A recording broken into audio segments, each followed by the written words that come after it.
Hello and welcome to Unacademy. I welcome you all to the Hindu analysis. Today we have an interesting set of 5 to 6 topics which we have to cover. Now let's look at the topics which we are going to cover out of the Delhi edition. Now, good morning to all of you. In the AI world, GPUs are considered very important. GPUs are considered very important. And there was a text and context article which tells us what is the difference between GPU and CPU. Though it has a lot of technical aspects, if we filter out the technical aspects, we get an interesting set of, you can say, concepts which can be asked in GS paper 3. Thereafter, we'll talk about a tussle which is happening between the RTI Act versus the DPDP Act, which is with regards to data privacy and data protection. Two sections are contradictory to each other, and the Supreme Court has now to take a decision on this. Further, the Supreme Court has also reprimanded a lot of the states on how freebie culture is going out of hand. Then something which we discussed yesterday, but there's an interesting, you can say both of them are, this is a editorial, and this editorial talks about how this should not be misused by airline pilots in that regard, or the airlines per se, on how do they take unruly behavior, disruptive behavior in context. Then SIR has been notified for next year in 22 states and UTs. And thereafter, we have Tata Group and OpenAI going into an understanding. Along with that, Infosys and Anthropic going into an understanding for AI development. We'll discuss that. Last but not the least, something which we had predicted 2 to 3 days back, which is rare earth metal extraction will be increased in India, something which we again will understand and figure out. So looking at the newspaper, Friday newspaper, interesting topics. There were two editorials which were out of context, were not technically needed, and they were written by people again who were in a way not a good perspective for UPSC per se. So therefore, this is the best set of topics which we can discuss today. Okay, good morning. Okay, so remember that the 17,999 offer was extended and will end tomorrow, and you have to use the code IAS English to be tagged to our team. This plus CSE Assure is there, so good time to use the lowest price which we've ever had. Okay, now let's talk about GPUs. So if you go to any news channel, any news article, an AI summit is being talked about, they will talk about GPUs quite a lot. This graphic processor unit, GPUs are the buzzword nowadays. Now we have to understand what is the difference between a CPU and a GPU. That is the whole premise of this article, as it says, how do graphic processing units work?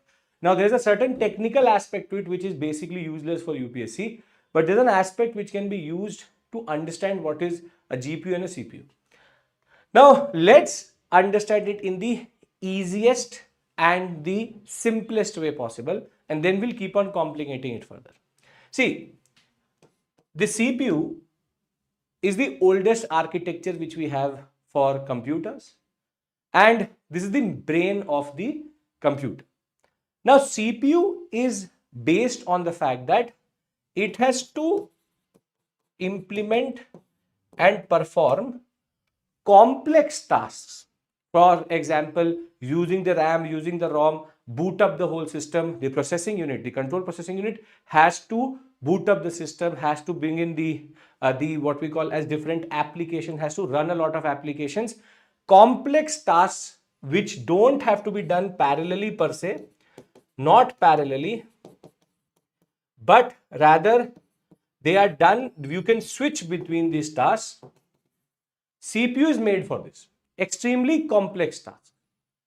On the other hand, GPUs are made for simple tasks, but number wise, they can be in the billions, meaning simple tasks, but in the number of the tasks which are being done, it is, for example, millions of calculations have to be done.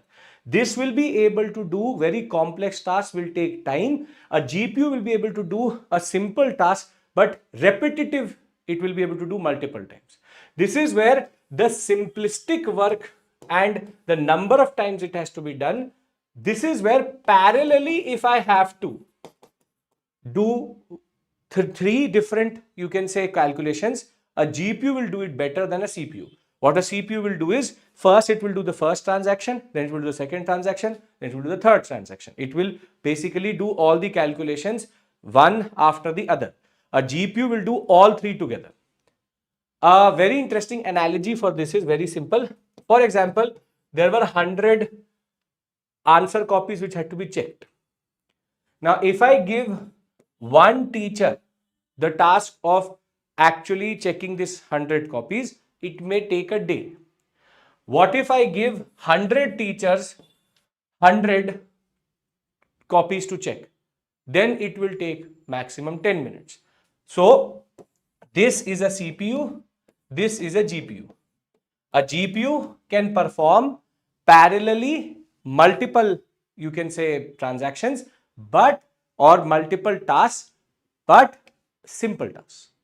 A CPU will perform complex transaction or complex tasks, but only sequentially. Nowadays, CPUs are becoming even more, you can say, complex. Now, parallel computation can also happen, but the computation power of a CPU is based for complex tasks. GPU it is based for simple tasks. So, when NVIDIA in 1999 developed its GeForce 256, nobody knew that after 2 to 3 decades, it will become the core infrastructure of the digital economy of AI systems. Now, in very simple terms, the GPU, graphics processor unit, is extremely powerful number cruncher. Number cruncher means you give it a lot of different, you can say, transactions or different forms of algorithms or different forms of addition, subtractions, or some form of task. It will be able to do it very simply, because parallelly it will be able to do it at one given point of time. A GPU is a kind of computer which performs simple calculations at the same point of time. This is the whole point, that it can do one task, but it can do it in multiple, you can say, parallel operations. Rather, a CPU will do it one after the other. This is where a similar CPU will not be able to perform the same task in the given point of time, because it is made for complicated tasks which have to be done quickly but can also be switched between. So you must have seen that in the CPU, there can be multiple windows which are opened. All are very complex transactions, or all are very complex calculations which are happening. You can switch, but after a point, it will start to hang. A GPU will not do that, because the GPU will be given very simple tasks, very simple calculations, but in the millions in that regard. So as I said, the simple analogy being that if a GPU is like having hundreds of teachers which are called cores. So in GPU, you basically have cores. You must have heard of this. This has 5 million core, 6 million core. The idea is each core performs in its own self and is able to do large repetitive calculations. So just to give you a basic analogy, see, if you look at the architecture of a CPU and GPU, basically they made out of the same concept. But the point is, the control unit and the cache along with the ALU, they can perform with each other, but with low computation, with very high computation power, but slow. On the other hand, a GPU has multiple cores which can basically do this task in multiple ways at the same point of time. So parallelly, it can work simple concepts in that regard. So there is a control unit and a cache, and thereafter cores. So very simply, a GPU can perform simple calculations repetitively, parallelly. A CPU at the same point of time will work complicated and complex calculations, but it will do it slower, but not parallelly in its original architecture. So, GPU, CPU, basic concept. Let's bring it on one slide. GPU, CPU. A GPU simple calculation, but parallel calculation, and repetitive calculation, number of cores will decide how fast the computation is. A CPU, complicated calculations and tasks, it will be, you can switchable,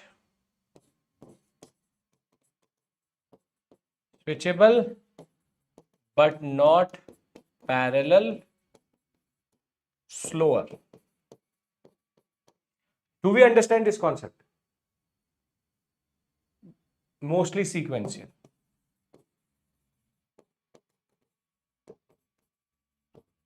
Anybody has any issue in understanding this? Can I say GPU can be a composition of multiple CPUs? No. No. Because a CPU architecture is more complex, GPU architecture is simpler, but you can say the volume is much higher. They are very similar to one another, but the micro architecture is very different, which we are coming to. Everybody says, yes, sir. Parallelly here means that it can do 1 plus 1 and 1 plus 1 in 1 plus 1. This can be done in million times at the given point of time. Parallel transactions. Okay. Now, in a computer, where is a GPU located? In most cases nowadays, GPU and CPU come integrated.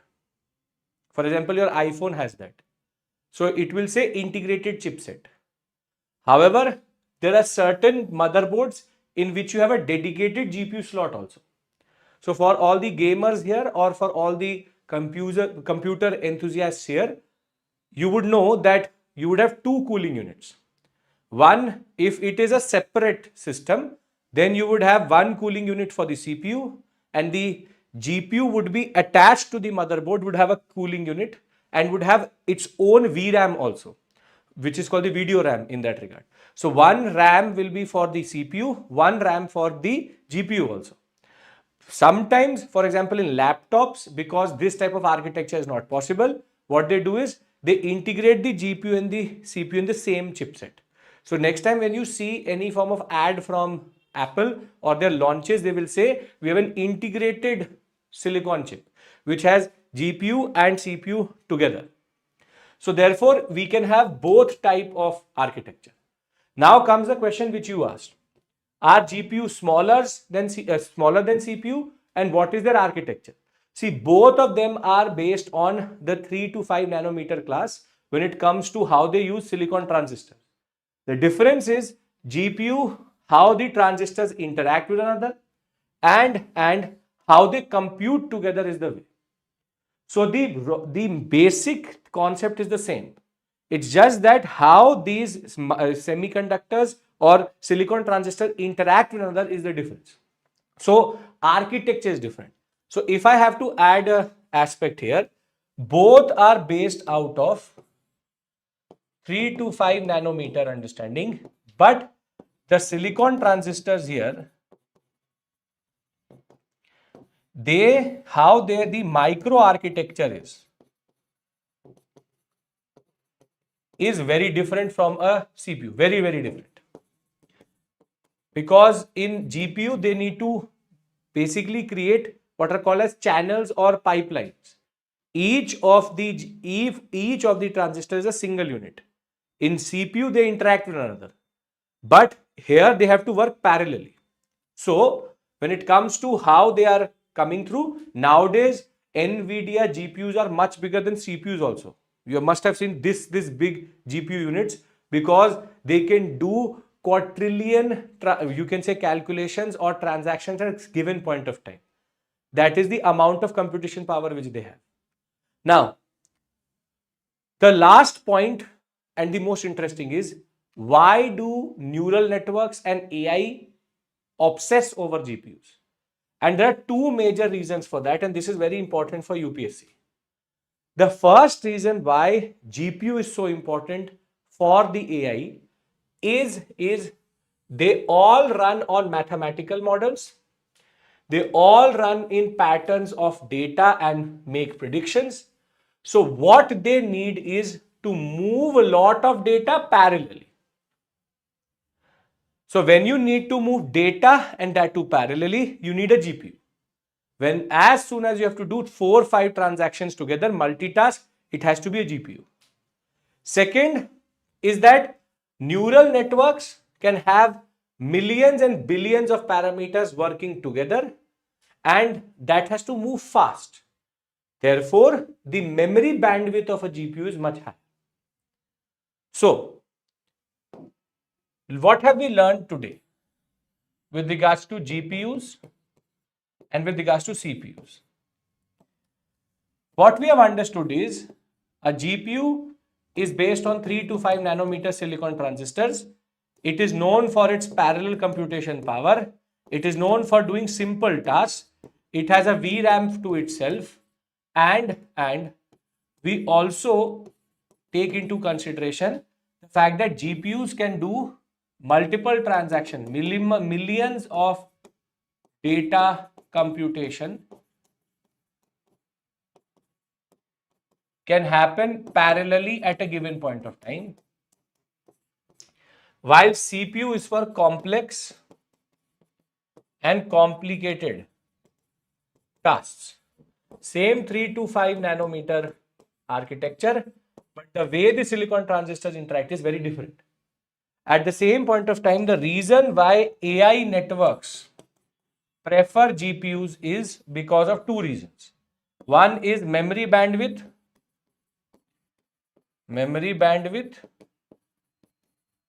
and the idea of parallel computation. This is a very important point, this one, which is it allows for data to move simultaneously in multiple spaces.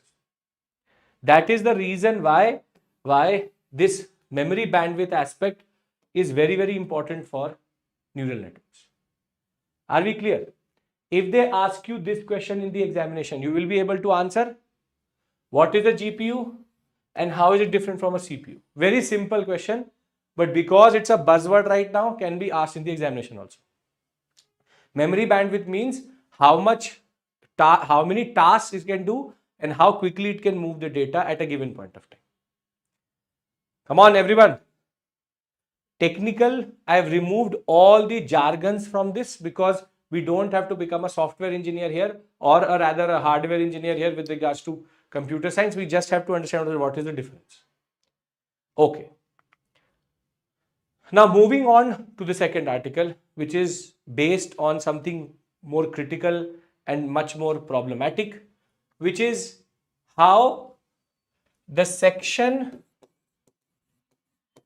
8(1)(j) of the RTI Act is now being diluted because of the DPDP Act section 44(3). Section 44(3). Now you need to remember these sections. 44(3), 8(1)(j). This is of the RTI, this is of DPDP. Now, before we go into the complexity of this topic, I'll just give you a basic understanding here, as we always do. Once you understand the basic understanding, we'll move to the complex part also.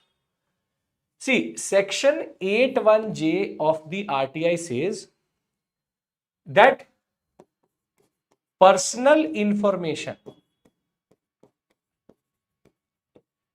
firstly, this is not defined. What is personal information is not defined. Personal information, if it is irrelevant for public interest,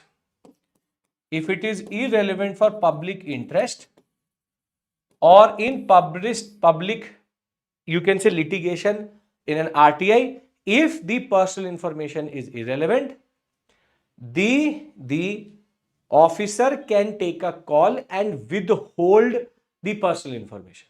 Now, what is personal information? It could mean anything here, which could be the name also, which could be the name of the officer, the contractor, the amount of money which was paid, to which account it was paid, a lot of things is called as personal. This is why Supreme Court has to now define what is personal information. But in section 8(1)(j), there was also one more, you can say, rider or a, you can say, fail-safe. And that fail-safe was that if the public information officer believes that in the larger public interest, in the name of transparency, in the name of anti-corruption, in the name of vigilance, if the public personal information is relevant, then the public information officer can release the data in public interest. Simply, if it is a very big scam, you need to know which officer has done that scam. Personal information is important. So, the public interest is more important. So, public interest will override privacy. So, there are two aspects to 8(1)(j). Withhold if not needed, but give if needed. Now, what the DPDP Act 44(3) says, this override clause has been removed under DPDP. It says, at no given point of time, under no circumstance, the personal information of that RTI area, of that inquiry, should be released. And this is where DPDP Act 44(3) is now going to amend 8(1)(j). This is problematic. This is extremely problematic because the government knows everything about you. But when I have put an RTI to check who got the tender, under what circumstance he got the tender, they are saying that we can't reveal who got the tender because it is personal information.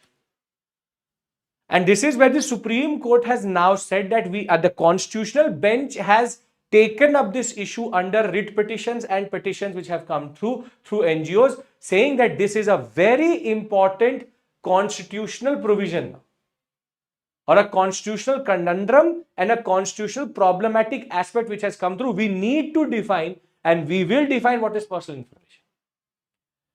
This is what is called as information asymmetry. The government knows everything about you, but you can't scrutinize the government. So, very simply, 8(1)(j) originally allowed the withholding of personal information only if it had no relationship to any public activity or interest, or if its disclosure resulted in unwarranted invasion of privacy. However, crucially, included a public interest override as an integral feature of the 2005 Act, permitting disclosure if the public information officer was satisfied that it is in larger public interest. DPDP Act removes this override and prohibits the disclosure of any information related to personal information. It's a pure blanket ban, ensuring that concerned officers, procurement records, audit reports and public spending is not in public eye itself. This is where now there's a paradox here. And the paradox is that you as a state, you can do anything you want and collect all the data you want from us, from biometric to demographic, all data is with you. But when we want to scrutinize your data, you are using the DPDP Act to say that personal information cannot be given. Firstly, because the RTI Act does not define what is personal information, we don't know what is personal information. Anything and everything can be pushed into public information, what we call as personal information. This is where you have to understand that the idea itself is flawed. It is based on a asymmetry of power between the state and the people. So, therefore, now the government is the Supreme Court is very clear in saying that we need to define. The Chief Justice of India has remarked, we may have to define what is meant by personal information, and the Constitution Bench has precedents wherein the Central Public Officer 2019 judgment says that personal information should remain private unless disclosure is necessary for public interest. So the first aspect which DP 44.3 does is it dilutes 8.1J and removes override power and puts in a blanket ban. No personal information. Do we understand this issue? Do we understand this issue? Unfettered corruption. Yes, good way of saying it. Unfettered corruption. Are we clear about this aspect? Now, there is one more issue with this DPDP 44.3. How it treats journalists. It says that journalists are data fiduciaries. Now, this is very dangerous. What do we mean by data fiduciary? See, a data fiduciary is a person who has to determine the purpose and means of processing personal data. Meaning, if a journalist reveals that there is a scam which has happened, the personal information released should be lawfully, transparent and securely handled. That responsibility is on the journalist. This is not with Zepto, this is not with startups. Startups are exempted from this clause. Rather, it is the data fiduciary responsibility of the journalist that will kill journalism itself. Because a journalist, if he reveals something, he cannot control how that data or how that information will be used. So therefore, if you don't comply, 250 crores is the fine. And at a given point of time, now there's a legal framework which does not allow journalists to publish about government, because at the end of the day, now if they publish about the government and the personal information of an officer of a contract is then revealed, and if it is said that it is being misused, then the journalist is going to be prosecuted. So when we talk about 44.3, data fiduciary responsibility means that the lawful use of information is now on the journalist, and therefore nobody would ever write about the government because they can't control in the world of digital progress, digital age and the world of social media how that information is used. So I hope you understand that how this subtly is basically trying to save the government from scrutinization, and you can't talk about the government in the newspaper, you can't get information through the RTI. Basically, it allows for multiple scams, corruption to be sanitized in a proper way through government procedure.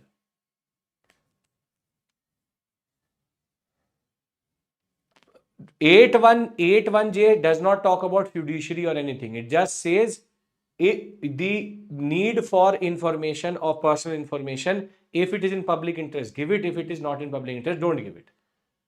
44.3 dilutes that. At the same point of time, it also says that the startups are not fiduciaries. Journalists are. They will be held responsible for unlawful use of that data, which is absurd in a democracy. In a democracy, that is the worst thing which can be done. So here you need to remember these sections, because this can be asked in the examination directly as a section itself. So remember that this is again a tussle which is going on in the background. Okay. Now, we yesterday discussed something, and it was this, that if you do disruptive acts inside a plane, which would mean alcohol consumption in domestic flights, smoking on board, tampering with emergency exit, protesting, sloganeering, or unruly conduct because of intoxication. The DGCA is giving the airlines the power to authorize, or rather authorize the airlines to ban that person up to 30 days, not exceeding 30 days in that regard, not more than 30 days, to fly on that airlines itself. If you do disruptive behavior right now, the process which is followed is that you have to report that passenger to an independent committee headed by a retired district session judge, and they will decide if that person should be pushed into no-fly zone or not. This is a very messy process. That is why most of the companies don't really report anything, and if they report, they don't pursue this concept itself, which is one incident every 480 flights in 2023, and one every 568 flights in 2022. So the volume is not very big, but the point is the DGCA has now authorized airlines to independently take a call.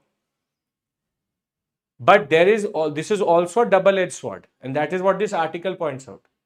The double-edged sword is, okay, what is unruly behavior and disruptive behavior is fine. But when it comes to Indigo, when it comes to multiple airlines, they also do a lot of toxic activities. They charge you more. Their you can say representatives can be very rude. There can also be grievances which the people have. So what this article says is, it should not be that public grievances is also seen as unruly behavior and they are banned to fly for 30 days. Meaning in India, it is very easy for us to misuse these sections. Airlines can also use it. My flight was delayed by 10 hours. I was not given food. I was not given any accommodation. Me screaming on the top of my voice in that airport on that person may be justified also. But if I am doing all of that in the most, you can say, humblest manner and the polite manner, if I'm doing that, and if the company sees me as an unruly person, then they can ban me for 30 days. And that is going to be an inconvenience to me. So passenger grievance and their way of venting out their anger should not be seen as a way of unruly behavior. I hope you understand how this is such a slippery slope that anything can happen. Anything can happen. They can, because unruly behavior is defined by these 4 sections, but the disruptive behavior is still a gray area. Passenger grievance redressal and grievances should not be seen as unruly behavior. We will see how it is properly implemented if there are cases for it. But public grievance and the way these airlines have power over us, they should not misuse this ban also. Perfect. Now, moving from this topic, we go to another interesting one, which is again the Chief Justice of India slamming and criticizing all the states which are giving freebies, which is mostly all the states. The Supreme Court has argued that it is absurd at the level at which the state governments as of right now are indiscriminately giving freebies to people in which they are only trying to appease the people. In multiple cases, we don't know if the people who should get it are getting it or not. Is it actually needed or not? That is where the policy of appeasement at the cost of you and me, which is the taxpayer, and to haves and have-nots, is it really needed is also not decided. He is the Chief Justice along with the 3-judge bench.